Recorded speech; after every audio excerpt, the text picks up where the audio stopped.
Hello les explorateurs et bienvenue dans la nation du e-commerce. Je me prénomme Nicolas Chevalier et suis explorateur en chef d'e-commerce nation. Dans ce podcast, je vous emmène dans les coulisses du e-commerce en France. Comme chaque mercredi, vous découvrirez des retours d'expérience exclusifs, des histoires inspirantes et des personnalités hautes en couleurs. J'espère que vous êtes confortablement installés pour ce voyage au cœur de la nation du e-commerce. Bonjour à toutes et à tous les explorateurs, je suis très contente de vous retrouver aujourd'hui pour un nouveau podcast en compagnie de Cyril Nicolas, chef d'entreprise de la SPO Motoscooter et vendeur sur eBay sous le pseudo Pièce Moto 42. Avec Cyril, nous allons revenir sur son parcours, sur les freins auxquels il a dû faire face en tant qu'entrepreneur et également à l'internationalisation de son entreprise. Je vous souhaite à toutes et à tous une excellente écoute. Alors, bonjour Cyril, comment vas-tu ? Très bien, très bien, très bien. Alors, je suis très contente de te retrouver aujourd'hui pour un nouveau podcast, pour parler de ta société SPO Motoscooter, pièce Moto 42 du coup sur eBay. Donc, on va commencer un peu pour en savoir plus sur toi. Est-ce que tu pourrais un peu nous retracer ton parcours professionnel et ce qui t'a donné envie d'ouvrir du coup ta propre entreprise ? Donc la moto, ça a toujours été ma passion. Après quelques années de compétition en vitesse, j'ai décidé d'en faire mon activité professionnelle et donc de créer SPO Motoscooter, spécialisé dans la vente de pièces détachées moto, neufs et occasion. D'accord. Et c'était en quelle année ? Donc c'était en 2008, au début en tant qu'activité secondaire, et c'est devenu mon activité principale depuis 2012. D'accord. Et donc, depuis 2012, tu étais en physique. Et est-ce qu'après, tu t'es lancé en tant que vendeur sur Internet ? Alors pour être exact, dès 2008, j'ai vendu sur Internet, immédiatement avec un site Internet propre, mais également sur eBay, car l'Internet, c'était un gros potentiel pour nous. D'accord. Et donc, quel genre de produits tu vends ? Alors on a vraiment une très grosse gamme de produits puisqu'on stocke plus de 200 000 produits. Ça va de la petite vis jusqu'à des moteurs complets, en passant par l'équipement, blouson, casque, gants. On a vraiment pour objectif d'être le plus complet possible et d'équiper le motard et sa moto. D'accord, très bien. Et donc, vous vous adressez à qui ? À des particuliers ou à d'autres personnes ? On a une majeure partie de notre clientèle qui reste une clientèle de clients particuliers, mais on fournit aussi quelques clients professionnels. La vente de pièces auto, c'est quand même un secteur assez particulier, je présume. Et est-ce que tu as rencontré des problématiques concernant du coup la vente de pièces moto, que ça soit sur ta boutique ou bien en ligne ? Alors on a toujours essayé d'être très carré de notre côté, donc des problèmes, forcément il peut y en avoir, des incompatibilités, des erreurs de commande ou autres, mais on s'est toujours efforcé d'avoir des fiches produits les plus complètes possibles, donc on n'hésite pas à rajouter des photos, des dimensions, tout ce qui peut être nécessaire pour éviter une erreur de commande du côté du client. D'accord, donc tes problématiques, c'est plus centré vers des erreurs de commande, pas de point de vue technique ou autre. Non, principalement, c'est des incompatibilités. Donc, c'est normal, il existe beaucoup de véhicules, beaucoup de pièces. Les véhicules changent de plus en plus souvent. C'est une volonté du côté des constructeurs. Donc, à nous de nous adapter, d'être le plus précis possible, de donner toutes les informations nécessaires pour que notre client puisse faire son choix en sécurité sans risquer une erreur. Donc là, tu viens de nous le dire un petit peu plus avant, que tu as fait le choix du coup de la marketplace eBay comme canal de diffusion de ton catalogue produit. Donc, est-ce que tu peux un petit peu nous expliquer comment est arrivé le choix de se lancer sur eBay ? Alors eBay, ça a toujours été une marketplace qui est réputée pour la pièce détachée, que ce soit automobile ou moto. La façon dont les clients peuvent trouver les pièces sur eBay leur convient bien, ce qui permet de développer des volumes intéressants assez rapidement. Tu nous en as un petit peu parlé tout à l'heure, mais quelle est exactement la taille du coup de ton inventaire ? Alors on a plus de 200 000 produits en stock puisqu'on stocke tous les produits qu'on propose à la vente, que ça soit sur notre site propre ou sur eBay. Avec les déclinaisons véhicules, ça représente près d'1 million d'annonces.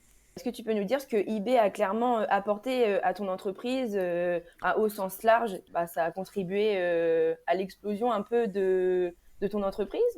Alors, eBay, ça a apporté plus d'affichage qu'un site propre, puisqu'une partie de la clientèle fait le choix de commander directement sur des marketplaces, ne va pas forcément chercher un site d'un revendeur indépendant. eBay nous permet donc d'avoir un affichage le plus large possible. D'accord. Donc, un entrepreneur qui envisagerait de se lancer sur Internet et notamment sur les marketplaces, du coup, tu lui recommanderais sans problème eBay comme canal de diffusion de son catalogue produit? Oui, tout à fait. Il existe un vrai potentiel sur eBay, donc pourquoi ne pas en profiter? Donc, concernant tes ventes, tu vends en France, j'imagine, mais est-ce que tu as décidé de te lancer à l'international? Et si oui, est-ce que du coup, tu as attendu un petit peu parce que tu t'es lancé en 2008, en 2012 après comme activité principale, et l'internationalisation des ventes, c'est arrivé quand environ? Alors tout à fait, on a fait le choix de vendre à l'international à partir du moment où eBay a eu un partenariat avec WebInterpret. Ça nous a permis assez facilement de traduire nos annonces dans les langues des pays destinataires. Ça permet de vendre plus facilement des pièces d'occasion qui trouvent un acheteur à l'étranger alors qu'il n'existait pas forcément en France.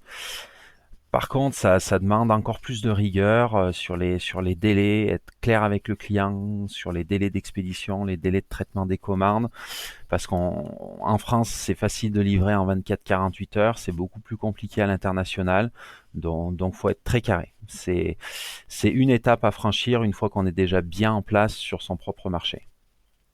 D'accord, oui, du coup, tu nous parlais de Web Interpret, donc on y reviendra, je pense, dans quelques instants. Moi, j'aimerais bien aussi savoir dans quel pays tu vends et pourquoi avoir décidé de se lancer dans ces pays-là. Alors, on a tout de suite ouvert vers l'ensemble des pays possibles, donc on vend aujourd'hui vraiment dans le monde entier.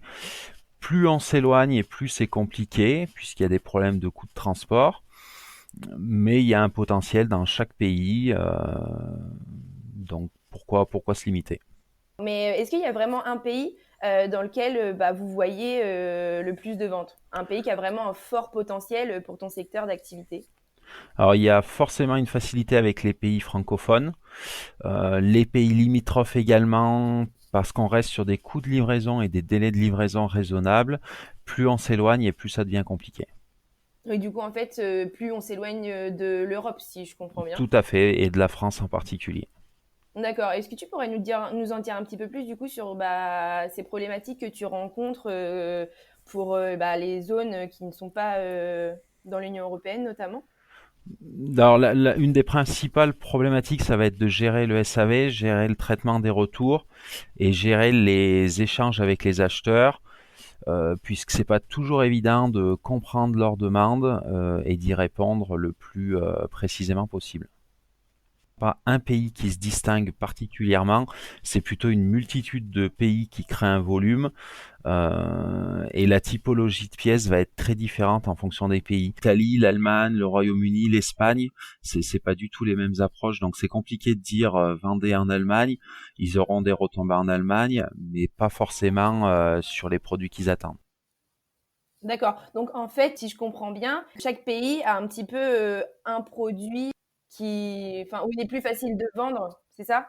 En fait, chaque pays il a un attrait, mais pas pour la même raison. L'Espagne, c'est un pays où on va vendre les produits qui sont pas arrivés là-bas. Par contre, si on a le même produit, on sera en général cher parce que l'Espagne est déjà sur des prix très bas. L'Allemagne, on sent qu'il y a plus de moyens, mais il y a déjà du monde sur le marché. Donc c'est un marché qui est assez complet. Après, Italie, c'est un pays où clairement la moto est très implantée, donc il y a un marché intéressant. Mais encore une fois, on vend des produits qui parfois viennent d'Italie, donc en les achetant en Italie pour les revendre en Italie, ça peut vite être compliqué. Et le Royaume-Uni, en ce moment, avec le Brexit, c'est très particulier. Donc c'est pour ça, ça devient tout de suite technique. Si on va sur un pays, ça devient tout de suite technique. Et en fait, tu dois prendre en considération un peu les différences de goût, les différences culturelles entre chaque pays. Tout à fait, tout à fait. Chaque pays a ses particularités et chaque pays aussi a ses réglementations. Donc, certains produits aujourd'hui ne peuvent plus être vendus dans certains pays, alors qu'éventuellement, justement, ils fonctionnaient bien, mais ils fonctionnaient bien parce qu'il y avait une réglementation qui les rendait rares. Mais est-ce que tu peux nous en dire un peu plus? Enfin, est-ce que tu as un exemple de produit? Oui, très, très simple. Par exemple, on vendait beaucoup de batteries sur le Royaume-Uni. Aujourd'hui, ça devient quasi impossible d'envoyer des batteries vers le Royaume-Uni. Donc, il y a un marché, on sait qu'il y a un marché, mais on peut plus l'exploiter du fait des réglementations qui nous empêchent de travailler librement.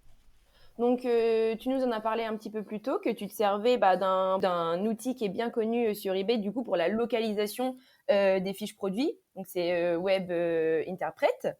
Et du coup, comment on travaille du coup ces fiches produits pour l'international?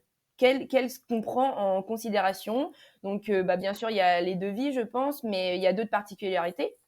Alors, WebInterpret va prendre en charge la récupération de la fiche produit eBay et sa traduction. Par contre, ce qu'il faut gérer, c'est justement tous ces mots qui peuvent être mal traduits. Exemple très simple, le mot pièce. Nous, quand on parle de pièce, on parle de pièces détachées. Il va être traduit par room, excusez-moi l'accent, et non par parts. Premier problème. Donc, il faut gérer ce problème. Certains mots français, une fois traduits, peuvent être des mots qu'on va dire prohibés dans le pays. Donc trouver soit équivalence, soit on est réellement sur le cas d'un produit interdit dans le pays. Donc tout ça, c'est énormément de travail, surtout quand on dispose de plus de 200 000 produits. Oui, oui, effectivement, ça doit être assez costaud à travailler, mais je pense que du coup, grâce à cet outil-là, c'est quand même plus facile et t'as pas besoin d'être parfaitement bilingue ou même plus quand tu vas en Allemagne, en Italie, etc. Comment ça se passe du coup par rapport à la langue? Comment toi tu fais pour savoir que les fiches produits, elles ont été correctement traduites avec les bons termes, etc. Alors les fiches produits, on a fait assez rapidement des retours clients qui nous permettent de voir si elles sont satisfaisantes ou pas, mais il faut être hyper réactif pour appliquer les corrections nécessaires et ne pas attendre des mauvaises expériences clients pour trouver des solutions. Est-ce que tu peux nous expliquer du coup un petit peu comment l'outil fonctionne pour ceux qui seraient intéressés pour vendre à l'international sur eBay concrètement? Comment ça fonctionne? Imaginons, là, tu as ta fiche produit d'une pièce de moto en français. Et comment tu fais pour que du coup elle soit localisée dans une autre langue? Alors, WebInterpret va s'occuper de pas mal de choses dans ce domaine. Il va récupérer la fiche produit française, la traduire, récupérer toutes les informations de livraison, les informations de tarifs qu'on va pouvoir éventuellement adapter, c'est-à-dire adapter les frais de livraison au pays de destination. Donc on va faire beaucoup de supervision. On va surtout vérifier que tout ce qui a été automatisé l'a été correctement. Donc notre rôle, c'est surtout un rôle de contrôle, mais au niveau manipulation, quand tout fonctionne bien, finalement, c'est assez simple. Est-ce que tu vendais à l'international sans cet outil-là avant et après tu es passé à l'outil et est-ce que grâce à du coup cet outil web interprète, tu as vu de réelles répercussions positives? Alors tout à fait, on a toujours vendu à l'international, on a toujours su expédier dans le monde entier, dès le début je dirais. Par contre, avant les acheteurs étrangers devaient faire l'effort de commander des produits avec des fiches produits en français uniquement. Aujourd'hui, en proposant les produits dans la langue d'origine du client, on a forcément un potentiel de vente qui est bien supérieur. Donc, qu'est-ce que tu dirais du coup à un entrepreneur qui hésite à activer ce service-là sur eBay? Alors JF, faut pas hésiter à partir du moment où on gère très bien le marché français, qu'on a suffisamment d'expérience, qu'on a suffisamment de stock également, on peut aller vers les marchés internationaux, mais il faut déjà avoir levé tous les freins sur son marché national. Si déjà on rencontre des difficultés sur son marché national, ces difficultés vont être amplifiées avec l'étranger. Mais une fois qu'on a levé tous ces freins, on est tout à fait capable de vendre dans le monde D'accord, entier. mais est-ce que du coup, tu parles de freins là, mais est-ce que tu peux nous en dire un petit peu plus sur ces freins et de ton expérience personnelle? Oui, alors c'est les freins, ça peut être les problèmes de livraison. Si déjà on a des taux de livraison qui sont mauvais sur la France, ils seront encore pires sur l'international.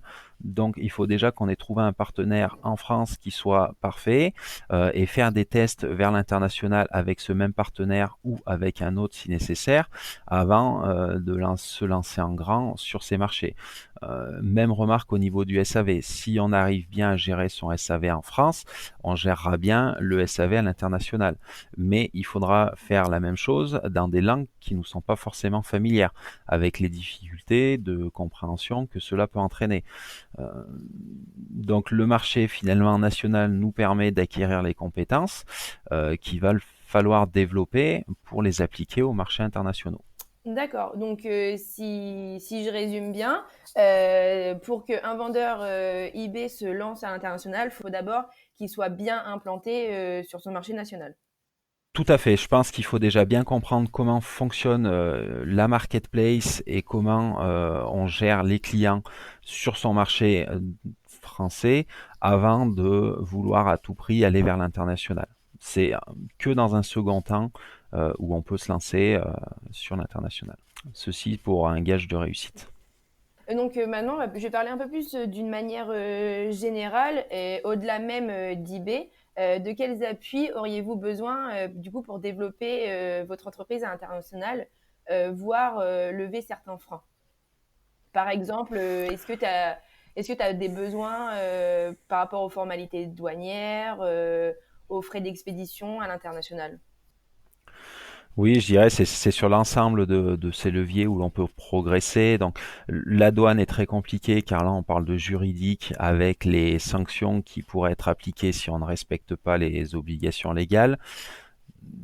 Donc il y a un gros potentiel sur la gestion des retours qui est très coûteuse. Aujourd'hui, si on arrivait à mutualiser les retours, il y aurait clairement un intérêt parce que c'est un coût important qui peut amputer une partie de la rentabilité de l'international.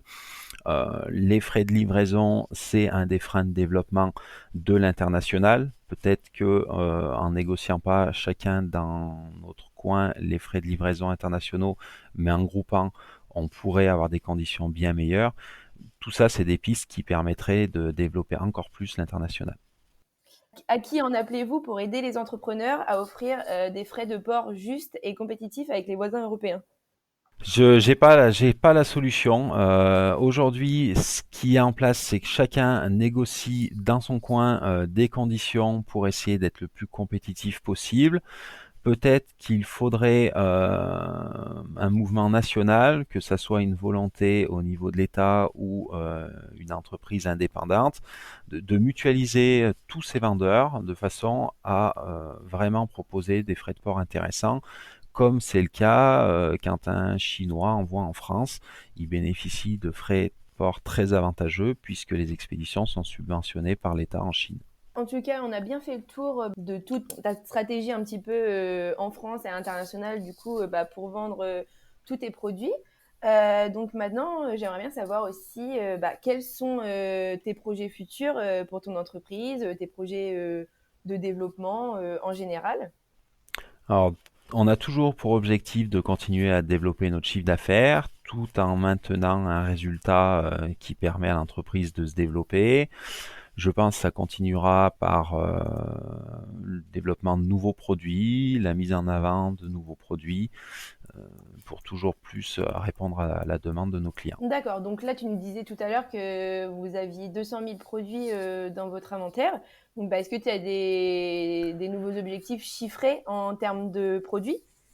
On chiffre pas, on fait le maximum simplement, mais chaque année, on peut considérer qu'on va créer entre 30 et 50 000 produits. Ah oui, c'est pas négligeable quand même. Tout à fait, tout à fait. Et sur eBay, est-ce que tu as des nouveaux objectifs? Oui, alors avec eBay, on travaille toujours en partenariat, donc on essaie, oui, bien sûr, de faire progresser les ventes. Il y a une croissance, je dirais, naturelle, mais on voudrait faire un petit peu plus que ça. Les notes sont déjà satisfaisantes, donc je dirais que l'objectif, c'est plus de les maintenir. Voilà les principaux points, un développement général, chiffre d'affaires sur eBay. Très bien, c'est tout ce que je te souhaite. Eh bien, merci beaucoup, Cyril, de nous avoir accordé de ton temps pour nous faire part de ton expérience. On va conclure en un mot. Comment tu décrirais eBay? eBay, c'est une marketplace qui reste très humaine, avec qui on a plaisir à travailler. D'accord, super, simple et efficace. Tout à fait. Merci beaucoup encore une fois et je te souhaite le meilleur pour la suite, ton entreprise et ta page vendeur sur eBay et que tes ventes à l'international continuent de progresser, notamment grâce à WebInterpret. Merci. Au revoir et bonne continuation. Au revoir.